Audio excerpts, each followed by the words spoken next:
اللہ تعالیٰ نے ارشاد فرمایا کہ بے شک جو لوگ ہماری آیتوں یعنی حکموں کے منکر ہوئے یعنی ہمارے حکموں کو نہ مانا اور ہم ان کو بہت جلد ایک سخت آگ میں یعنی دوزخ کی آگ میں داخل کریں گے اور اس میں ان کی برابر یہ حالت ہوگی کہ جب ایک دفعہ ان کی کھال جل چکی ہوگی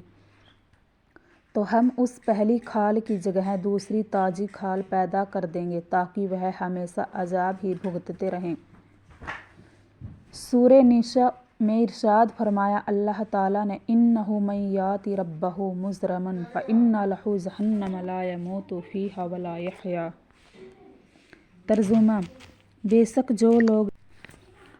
بے شک جو شخص بغاوت کا جرم کر کے یعنی کافر ہو کر اپنے رب کے سامنے یعنی کچہری میں حاضر ہوگا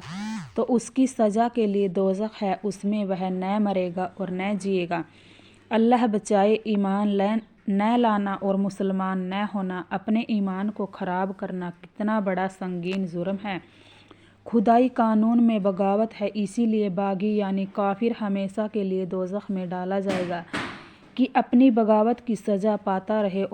اور مسلمان چاہے کتنا ہی بڑا مجرم ہو، خدائی قانون یعنی خدا کے سب حکموں کو مانتا ہے، باغی نہیں ہے، عمل خدا کے قانون کے خلاف کر کے مجرم ہے،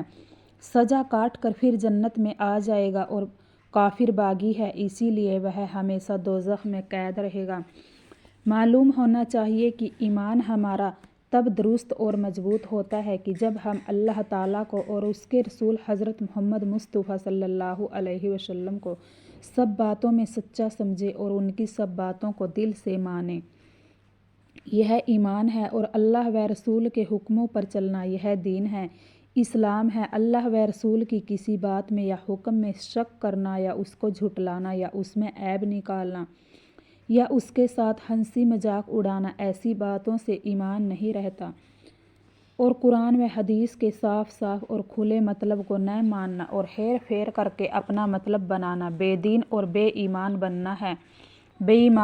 ہے۔ اسی لیے ہر مسلمان مرد اور عورت کو چاہیے کہ اپنے ایمان کی خوب حفاظت کرے، اسلامی حکموں پر چل کر اس کو مضبوط کرے اور کوئی بات ایسی نہ کہے اور نہ کرے جس سے ایمان میں فرق آوے۔ السلام علیکم ورحمۃ اللہ وبرکاتہ۔